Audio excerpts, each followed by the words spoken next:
For what purpose does the gentleman from Louisiana seek recognition? Madam Speaker, I ask unanimous consent to speak out of order for the purpose of inquiring to the House Majority Leader the schedule for next week. Without objection.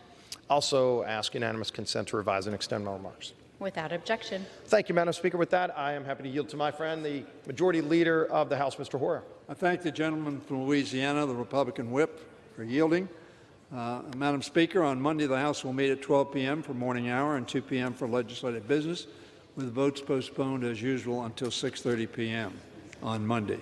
On Tuesday and Wednesday, the House will meet at 10 a.m. for morning hour and 12 p.m. for legislative business. On Thursday, the House will meet at 9 a.m. for legislative business. Next week, the House will consider legislation to address inflation and help bring down costs for Americans. The House will consider H.R. I don't have the number, Lower Food and Fuel Costs Act from the Agriculture and Energy Commerce Committee to address food prices and help bring down the cost of fertilizers for farmers while providing more affordable options at the gas pump for Americans. The House will also consider S. 3586, the Senate-passed companion to John Garamendi's Ocean Shipping Reform Act under suspension, which we passed previously and is in the Senate. However, this is a compromise with which Mr. Garamendi agrees. This legislation will address continued supply chain problems and ensure the fair and expeditious flow of goods in and out of our ports, helping lower costs for American consumers and bolstering our domestic agricultural products.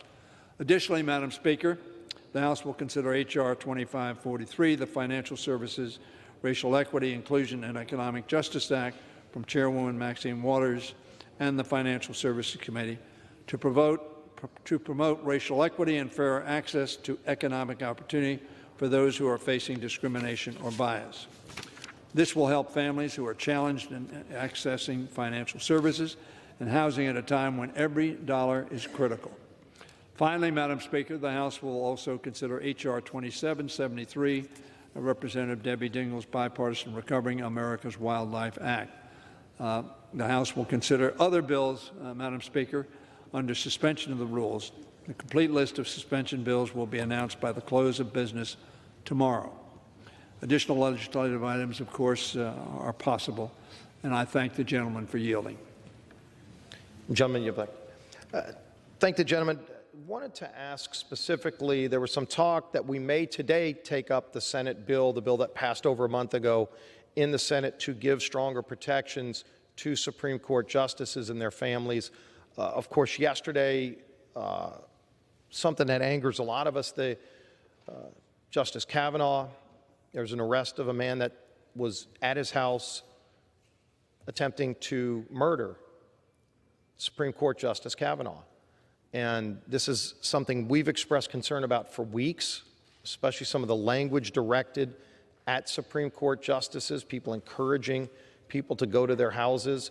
And there was a bill that had bipartisan support that's passed the Senate over a month ago to give them stronger protections. We thought that may come up today.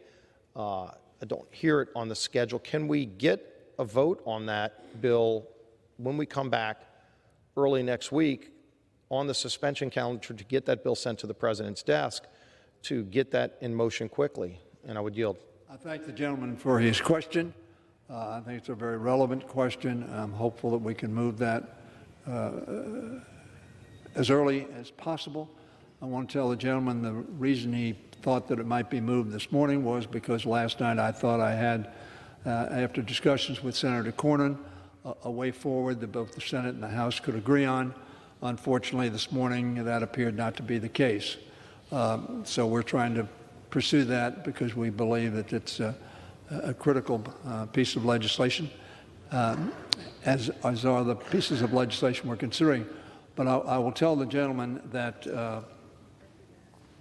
the incident that occurred last night, of course, is covered, as the gentleman I'm sure knows, by the present security arrangements for Supreme Court justices, and the gentleman was taken into custody.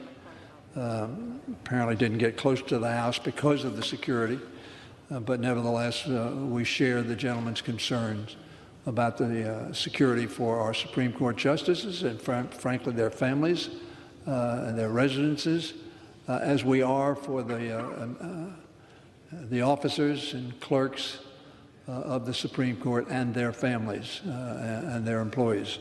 So that the answer to your question is that's a priority item that I hope we can get done very early next week. Well, I hope that we can get that early in the week, put on the suspension calendar in the form the Senate sent over, where there's broad agreement on both sides of the aisle, and get that to the president's desk to get those stronger protections in place.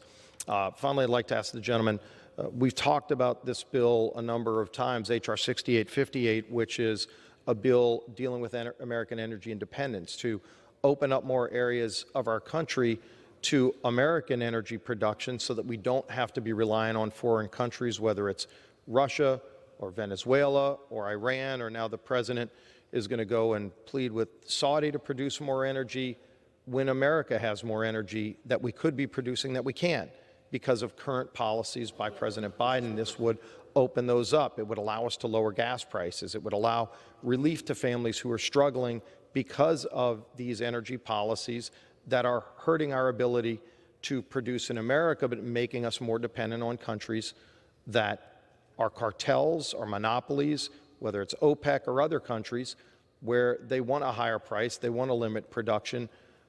We want to open up American energy, and that's what that package of legislation would do. Can we get that bill added to the calendar quickly, hopefully next week, so that we can help give relief to families who are trying to plan a family vacation and can't afford to pay $4.50, $5 a gallon or more for gasoline? And I would yield to the gentleman. Who's the committee? I thank the gentleman for his question. He has mentioned this before. I'm talking to the committee whose jurisdiction this bill is in to consider what they want to do with it, and I'm waiting to hear back from them. Hopefully we can get that addressed as well so that we can tackle some of these other problems, inflation, high gas prices, border crisis, that we're trying to bring legislation on. And if the gentleman doesn't have anything else, with that, Madam Speaker, I yield back.